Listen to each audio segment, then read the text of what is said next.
Hey y'all, football season is finally here. To avoid delays on the road to game day, be sure to download the MDOT Traffic mobile app or visit mdottraffic.com, where you can get real-time updates on crashes, closures, and construction. To reach the end zone, MDOT encourages safe driving. That means buckle up, obey the speed limit, and avoid distracted driving, especially in work zones. For more information, follow @Mississippi DOT on Facebook, X, and Instagram.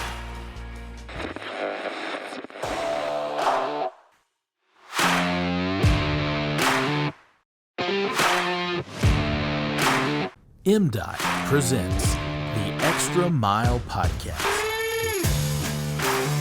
Welcome in to another edition of the Extra Mile Podcast presented by the Mississippi Department of Transportation.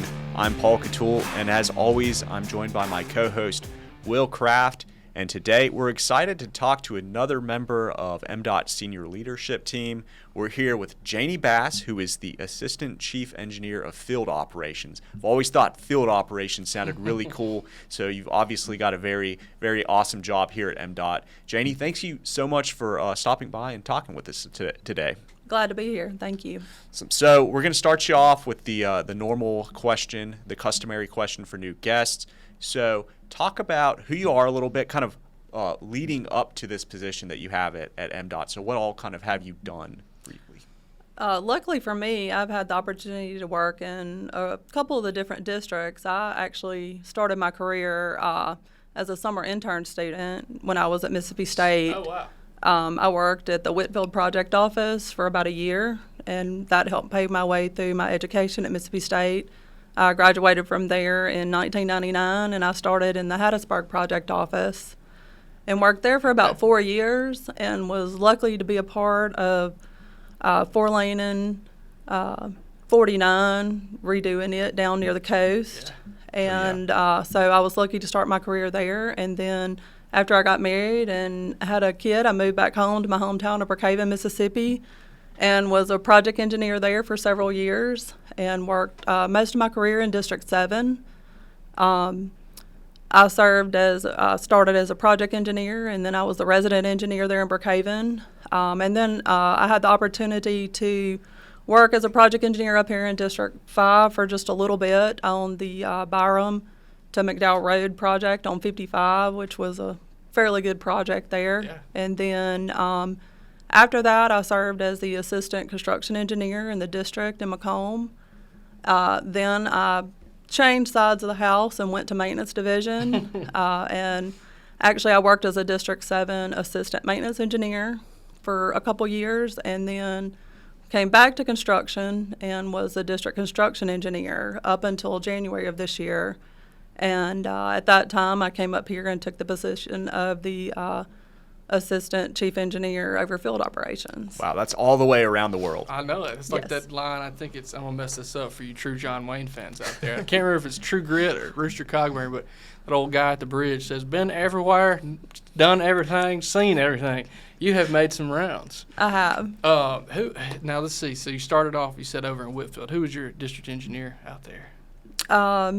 Not sure who the district engineer was at the time, but Albert Sod was the resident that I worked for, and Brian Ratliff worked there when I was there as well. I apologize. Sorry for that. Richard Chisholm, he was an EIT when I was there. So Lord. Some of the old guys that retired from here, correct. What about down in Hattiesburg? Who'd you get to know down in Hattiesburg? Steve Tweed was our construction engineer at the time, and Dave Steele was my project engineer. It's a miracle you stuck around, all these people. I'm telling you, old Steve Tweed down on the coast now. They were all great influences. That's awesome. And then settled with the rest of the riffraff over in Brookhaven. I'm a Simpson County man, so long-standing rivalry there with Brookhaven Academy. Don't know if you guys were Academy folks or the public school system over there, but that is where I graduated from, but my children are in the public school system there. Gotcha. Yeah, Brookhaven, been there many, many times. Now, you said you're born in Macomb? Well, I was born in Brookhaven. Oh, you were? Yeah. Okay, I got you. And now y'all live out in Macomb. No, we live in Brookhaven still. I'm just making stuff up, guys. Yeah, I just used to drive down there as well. Just bear with me. I had a commute down to Macomb as well from Brookhaven. Gotcha. Well, nice. Yeah. Have been all over, got a great opportunity. How do you think that has helped you in this role, being able to kind of be in the district offices and see things from that kind of boots on the ground perspective, and now here sort of running the show?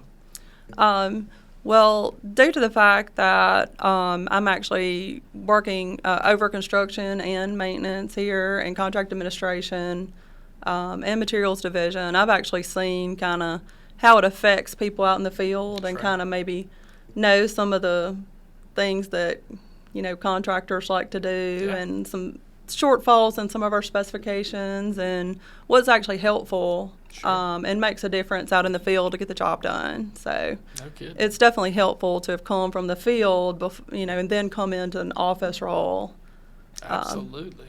For that. Two quick ones, and I'll kick it back to you, Paul. One thing you mentioned, I just want to make sure we capture this.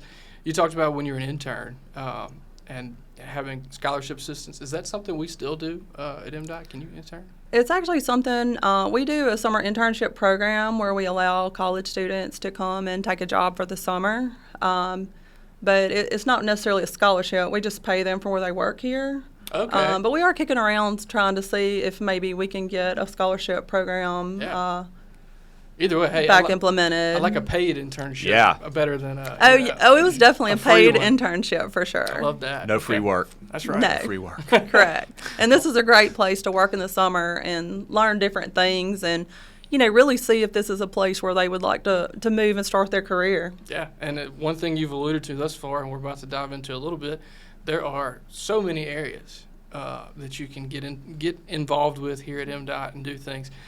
Not the least of which is all of the folks under your umbrella of reporting, and you've kind of given us that list, but run through it one more time for us. Everything that's under your umbrella.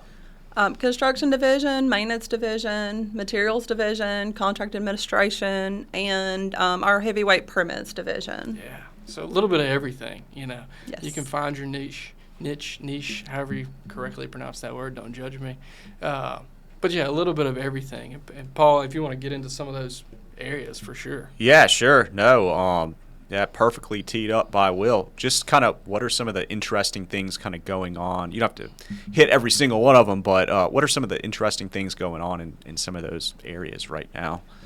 I think the most interesting thing we've got going on right now is our construction projects. We've been able to redevelop our capacity program. Oh, yeah. And, for a little while, we couldn't quite afford to do anything but maintenance. So, thankfully, due to our funding opportunities, we've been able to restart our capacity program right now. So, that's given a lot of people in the field a lot of experience. It's a lot of good work, jobs to see. It's definitely making a difference in our communities.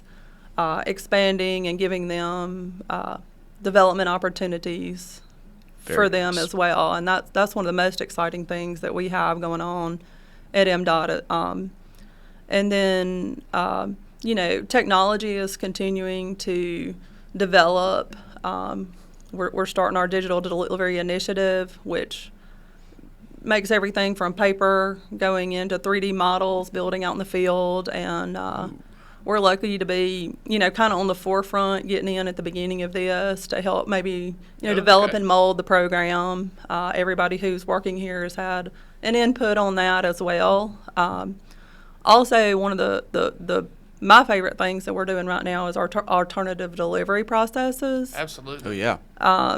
And so right now we're actually writing our rules and our processes for that, and Jessica's doing an awesome job doing that. Getting those written, but all of us have a little bit of input in that, and that's one of the most exciting things I think we have going on. We'll be able to deliver projects much faster than we have in the past, especially for an economic development process or some emergency or something. We'll be able to we'll have the tools to deliver those projects. Nice. That's even, if I'm not mistaken, I have heard, I think that process will also or will hopefully and probably will yield some cheaper, a little better cost efficiencies as well, so maybe quicker and cheaper projects using that alternative delivery. Is that accurate? Yes, we are expecting that. Love that. Yes. That's pretty good two terms right there. If you had to sell a process or a procedure, look, we're going to do it this way, and it's going to be cheaper and faster. Efficiency. You know, what's that thing? Correct. Everybody wants it cheap, fast, and good. You can only have two. We're going to do all three. Alternative delivery, all three. Well, we were already doing the third one. That's so right. we just got to get on board with the the cheaper and faster because we were already doing good. That's right. So. I love that. There we Absolutely. go. Let's move on to a little interesting subject. So WTS, a lot of people might not know what that is, and kind of just women in engineering in general. I understand that you were involved in this WTS program. What exactly is that for people that don't know? Yeah, I was involved a little while back, and then I got a little busy. But now that I've moved to Jackson and I'm not really drinking out of a fire hose anymore, I am planning to get more involved. It is a group of just all women in transportation. You don't have to be an engineer. Just if you're interested in and involved with transportation, we meet, sometimes we do educational stuff, and sometimes they set up and just be social. They've played golf before. It's just getting to know other women who are involved in the industry and just making connections and networking. That's awesome. And it's really important to get women involved in engineering. So it seems like there's more and more here at MDOT and kind of just, all over. Yeah, thanks to, people like Melinda McGrath. She was kind of one of the first, and people would see her out there and be like, oh, my gosh, there's a lady on the side of the road. She really paved the way for, my generation of people. There were a few, but now it's pretty commonplace. Actually, I've got 2 daughters, and one of them just started college, and she's majoring in engineering, and then my other daughter is a junior in high school, and she plans on majoring in engineering. Whoa. Very cool. That's So awesome. I've definitely sold it in our household as awesome. a awesome sure. thing to do. Very cool. I got one more question for you. I guess we didn't ask. Why did you want to become an engineer? Like, what was the impetus of that? My dad, he worked in the oil field, and he was a diesel mechanic actually, but he would work his way up to kind of administration, and his job actually was to go around with the engineers that design the oil rigs and make sure they kind of didn't do stupid stuff. So he talked about engineers all the time because he was the only person that wasn't an engineer who was actually kind of in oil production that worked with all the engineers. So it just seemed like a cool thing to do. And the rest Absolutely. is history. Yes. Yeah. And Mississippi State grad, of course, right? We talked about that already. Of course. That's all right. Everybody can't go to Southern Miss. I get it. It is what it is. We got the full house represented at the table today. Ole Miss, Southern. I said the full house. There's definitely some other colleges out there. But, that's awesome. And we're very glad that you did decide to take that career path for sure. It's been a great career path. We are very happy to see you in here. And, again, thanks for coming by and taking some time with us in the studio. We got a couple of fun questions. Want to wrap it up here with you. We like to eat in this podcast. We like to listen to music and jam. So we like to ask our guests a couple fun questions on those lines. I'll get the first one here. Do you have maybe a favorite musician, or maybe even like a favorite concert memory that you was the best concert I've ever been to? So music is not really my favorite thing. The That's last all good. concerts I've been to, the last one I went to with my husband, I think we went for like my 40-something birthday. That's We right. went to the George Strait concert. There you go. Heyo. Usually when I listen to music, I'll listen to I think my music taste sort of ended once I got out of college. So, 90s country and earlier than that. And then, when I clean, I like to listen to more like 80s rock music. Oh, yeah. No, you're spot on. So, but I mainly like, older country and not quite today's music. Same. I think our Spotify playlist will probably link up pretty well from everything you just said. I had a birthday about 2 weeks ago when I walked in the break room here. They had Shania Twain playing for me, so I love me some 90s country. And our executive producer over here, Mr. Drew Hall, is the biggest George Strait fan in this side of the Mississippi. So you're very welcome in this department as far as music goes, for sure. Awesome. Good Spot deal. on. That's some good stuff. We all love country. Even if you maybe didn't think some of the people here like country, we all love country. That's Because right. it's good music. That's right. Okay, so we've got one more question for you, and it's a very important one. The food question. Everybody, you might not be a music person, but everybody loves to eat. That's right. So Yes. what if you're traveling around the state, in your job or with your family, or maybe somewhere local, where is your favorite place to get a bite to eat? Normally here in Jackson, when we go out to eat, just because in Brookhaven there's no options, but we usually Amerigo's is one of my favorites here. Nice. Italian is definitely my favorite. And then in Brookhaven, we have an awesome developed downtown area that has a lot of local businesses there. Betty's Eat Shop there is definitely a good place to stop if you're in there. Magnolia Blues is one of my favorite places to eat, and they actually have live music there a pretty good amount of nights as well. So That's perfect. Those are some good options right there. I think do you know the chef at Betty's Eat Shop, Matt, I believe is his name? Or have you heard of him? I actually used to babysit him. You used to babysit him? I did. Small world. I don't really know him super well, but I had a short stint in the culinary world and worked at a restaurant in Jackson with him, Local 463, for a bit. And I've been to Betty's. It's fantastic. Yes. It's great southern, kind of a little more upscale food. So Yes, my parents and his parents were friends, so. wow. The Correct. world is too small. That's the Mississippi thing for you right there. Definitely. Without getting too far in this rabbit hole, do you remember where they told us, I think it was Matt Dugas down in the district there at the time, had recommended that place we went and ate? It was like right off the side of the highway almost, as we were coming back towards Jackson. I can't remember the name of it. We'll have to find out. Feels like a million years ago. Does that ring a bell at all? I don't Filling know. station or something? I can't remember what it was called. It was good. It was very It was good. a hole in the wall kind of place. Had like a He knows all the good eat places. every time we get a recommendation from them on where to go eat, we end up seeing them come in the door right behind us. So yeah, I don't know if he's trying to get us to pick up his meal or what was going on there. There you go. Excellent answers for sure. No doubt, no doubt. Janie, you're a very busy woman. Lots of stuff going on at MDOT. Thank you so much for stopping by and speaking with us. Thank y'all for having me. Absolutely. We will go ahead and wrap things up there. Thank you to our listeners, our viewers for tuning into the Extra Mile podcast. You can watch and listen to episodes by visiting gomdot.com/the extra mile. Follow us on social media at Mississippi DOT is the handle. We want to thank our editor, our producer, Drew Hall, for doing all the technical stuff behind the scenes. And remember to drive smart out there on Mississippi highways.